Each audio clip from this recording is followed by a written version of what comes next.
Good evening everyone, welcome back to my channel. কেমন আছো তোমরা সবাই? আশা করছি সবাই খুব ভালো আছো, আমিও বেশ ভালো আছি। আরও একটা নতুন ব্লগে তোমাদের সকলকে ওয়েলকাম জানিয়ে আজকের ভিডিওটা শুরু করছি। আজকে সকাল থেকে ব্লগ করা হয়নি কারণ এডিটিংয়ের একটু প্রেশার ছিল আর সব কিছু মিলিয়ে আমার আর সময় হয়নি গো। তো ভাবলাম আজকে সন্ধ্যে থেকেই তোমাদের সঙ্গে একটা ব্লগ শেয়ার করি। বাচ্চা এখন ওই 6টা 10-15 মতো, বাইরে কিন্তু এখনও পুরোপুরি সন্ধে লাগেনি। আমি ঘুমোচ্ছিলাম, এই জাস্ট উঠেছি আর ওঠার পরই খাটটার অবস্থা দেখো, তো সেটাই ঠিক করে নিচ্ছি। খাটটা এক মুহূর্ত যদি এরকম কোঁচকানো চাদরে থাকে আমার ঠিক সহ্য হয় না, তো সেই জন্য এখন আগে খাটটাকে ঠিক করে নেব। আমার আগের একটা ভিডিওতে তনয়া বাগচি আমাকে বলেছিলে যে একটা কথা বলবো, তোমার মা বাবা তোমার শ্বশুরবাড়িতে রাতে থাকে না কেন? আমি তোমাকে বলেছিলাম একটা ব্লগে আমি এটার অ্যান্সার দিয়ে দেবো। তো আজকের ব্লগে তোমার সঙ্গে আমি এই অ্যান্সারটা অবশ্যই শেয়ার করব। তবে চলো তার আগে টুকটাক কয়েকটা কাজ সেরে নিই, আগে একটু নিজে ফ্রেশ হই, তারপরে তোমাদের সঙ্গে এটার অ্যান্সার আমি অবশ্যই আজকের ব্লগে শেয়ার করে দেবো।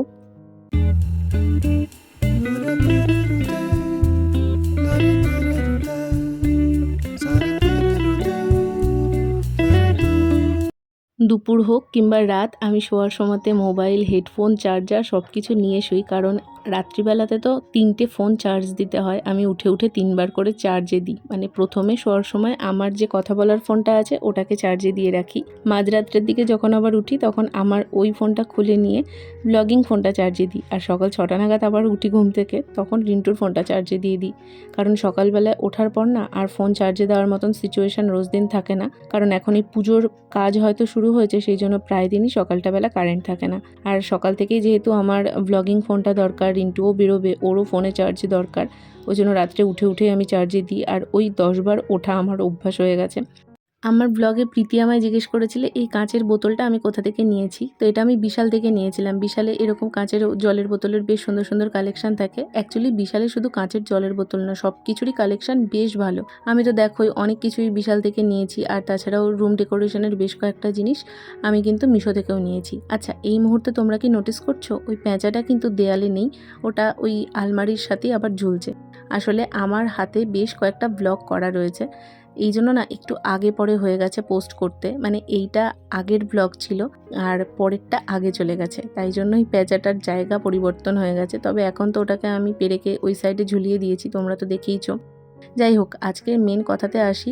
আমি আজকে ভেবেছি এই ড্রেসিং টেবিলের সব কিছু ফেলে দেবো, মানে যেগুলো এক্সপায়ার হয়ে গেছে। আমি যখন বিউটি চ্যানেল ক্রিয়েট করেছিলাম তখন, মানে 2019 সালের কথা বলছি, তখনকার প্রোডাক্ট এগুলো। তো সেই সময় লকডাউনের টাইমে কি তারও আগে ওই টুকটাক করে প্রোডাক্ট কিনে আমি একটা বিউটি চ্যানেল স্টার্ট করেছিলাম, যেটা আমি কন্টিনিউ করতে পারিনি, কারণ তখন না ছিল ভালো ফোন না রিং লাইট, তো হয়নি, অনেক ভুল ত্রুটি ছিল, সেই জন্য ওই চ্যানেলটাকে ডিলিট করে দিয়েছিলাম।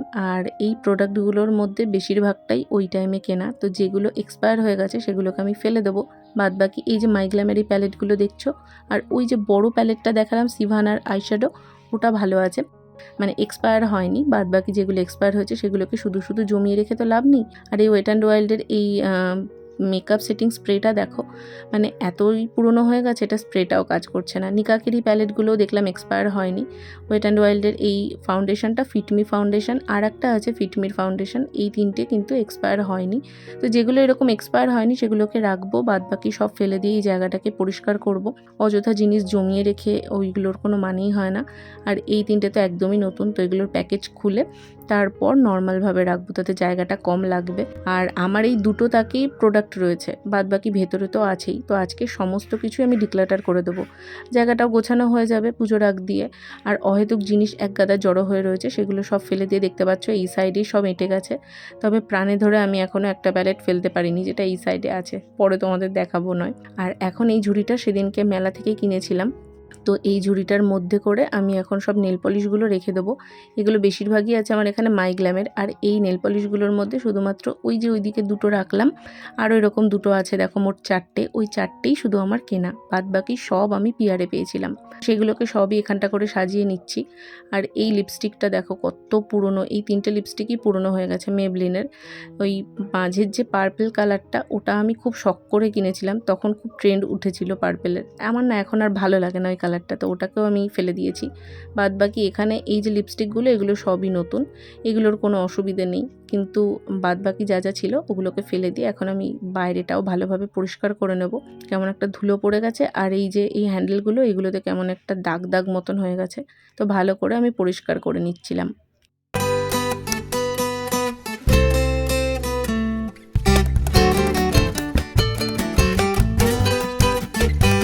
আলমারি কাম ড্রেসিং টেবিল আমার ভীষণ পছন্দ ছিল। আসলে বিয়ের আগে আমার প্রচুর পিয়ারের কাজ যেহেতু আসতো, ইনস্টাগ্রামটায় তখন আমি ভীষণ রকম অ্যাক্টিভ ছিলাম, তো সেই জন্য ওই প্রোডাক্টগুলো রাখার জন্য বেশ একটা স্পেসিয়াস আলমারি কাম ড্রেসিং টেবিল আমি কিনতে চেয়েছিলাম।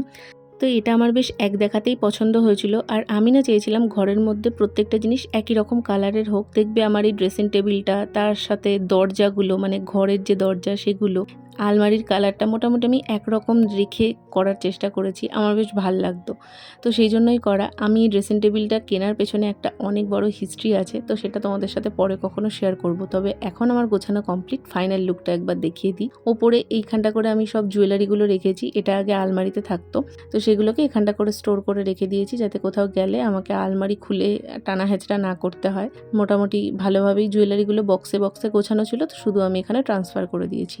এই দাগটা সব কিছু ফেলে দিয়েছি। বাকি এই ঝুড়িটার মধ্যে রয়েছে কিছু লিপস্টিক, তার সাথে নেল পলিশ, আর একটা দুটো লিপ বাম আছে। এই সাইডে তো সমস্ত আইশ্যাডো প্যালেট রয়েছে, তার সাথে blusher, foundation, makeup setting spray, ওইদিকে নেল পলিশের যে রিমুভার সেটা, কিছু টুকটাক ছোটো ছোটো ময়শ্চারাইজার, এগুলো সব কিছু এই জায়গাটা করে এঁটে গেছে। আর এটা তো তোমাদের দেখালাম অর্গ্যানিক হারভেস্টের একটা বিবি ক্রিম, আমি আজকে আনবক্স করেছি, আর এটা আমি একবারও ইউজও করিনি।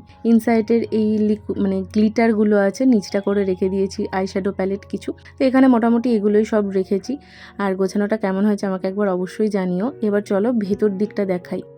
ভেতরে তো আমার সমস্ত হেয়ার কেয়ার আর স্কিন কেয়ার প্রোডাক্ট রয়েছে, তবে সেগুলোকে কিন্তু আমি ক্যাটাগরি অনুযায়ী রেখেছি। ওপরে যেমন সমস্ত ফেস প্যাক টেস প্যাক আছে, এখানটা করে রয়েছে সব ময়শ্চারাইজার, এখানে সব টোনার, সানস্ক্রিন ছিল, এখানটাতে কিছু লিকুইড লিপস্টিক, তার সাথে কিছু বুলেট লিপস্টিক, কাজল, লাইনার, সমস্ত কিছু। ওই দিকটাতে কটা পেনও আছে, তো এরমভাবেই রেখেছি। আর এই যে ফার্স্টে সাইডে দেখতে পাচ্ছ দুটো বক্স, এই দুটো সেম বক্স, মানে লিকুইড সিঁদুরটার পেছন দিকে ওই দুটো হচ্ছে বডি স্ক্রাব, তার পাশে মেকআপ ব্রাশ রয়েছে। এরকমভাবেই সমস্ত কিছু গুছিয়ে রেখেছি। অ্যাবজর্বের এই পাউডারটা বেশ ভালো, তো এটাকেও আমি এখানে রেখেছি। আচ্ছা, যদি তোমরা প্রত্যেকটা প্রোডাক্ট দেখতে চাও, এভাবে তো দেখানো পসিবল না, তো প্রোডাক্ট কালেকশন আমি একটা ভিডিও করব, যদি কেউ দেখতে চাও তাহলেই করব। ডট অ্যান্ড কিরি ময়শ্চারাইজারটা আমি এখন কারেন্টলি ইউজ করছি, বেশ ভালো। আইব্রাও পেন্সিলটা আবার এখানে গড়াগড়ি যাচ্ছে। যাই হোক, এরকমই মোটামুটি গোছানো হয়েছে। কেমন লাগছে একবার অবশ্যই আমাকে জানিও।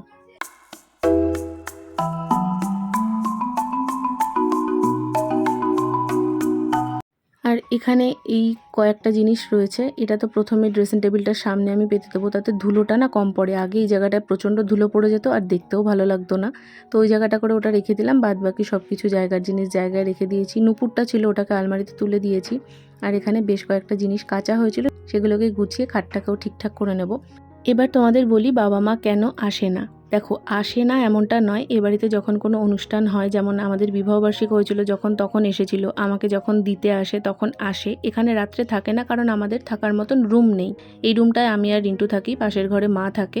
বাবা মাকে আমাদের এই রুমটা ছেড়ে দিলে আমাকে আর রিন্টুকে গিয়ে ও ঘরে শুতে হয়। আর আমার শাশুড়ি মা কারোর সঙ্গে খাট শেয়ার করতে পারে না, যে কারণে আমার মা একা আসলেও জেঠুর বাড়িতে গিয়েই শোয়।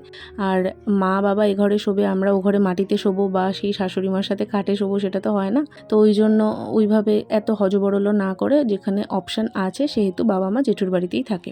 আর প্রোগ্রাম কোনো কিছু হলে তখন তো বাবা মা আসেই, তোমরা দেখতে পাও। তাছাড়াও আমার মনে হয় আমি ওদের সঙ্গে গিয়ে সময় কাটাবো, সেটাই বেশি ভালো লাগে। আমার ওই বাড়িটাতেও যাওয়া হয়, আর আমার একটু ঘুরে আসাও হয়, তো সেই জন্যই আর কি আমি বেশিরভাগ টাইমটা ওখানটাতে যাই। আর বাবা মা কষ্ট করে এখানে আসে না। আমার মা বাবা দুজনেরই কানের প্রবলেম আছে, রাস্তাঘাটে ট্রেনে বাসে একটা সমস্যা থাকে। আমি তো দেখোই, মা আসলে গিয়ে ট্রেনে তুলে দিয়ে আসি, আর আমি খুব টেনশন করি ওরা আসলে সত্যি কথা বলতে যেতে পারবে কি পারবে না, কারণ বাবাও তো দায়িত্ব করে পারে না।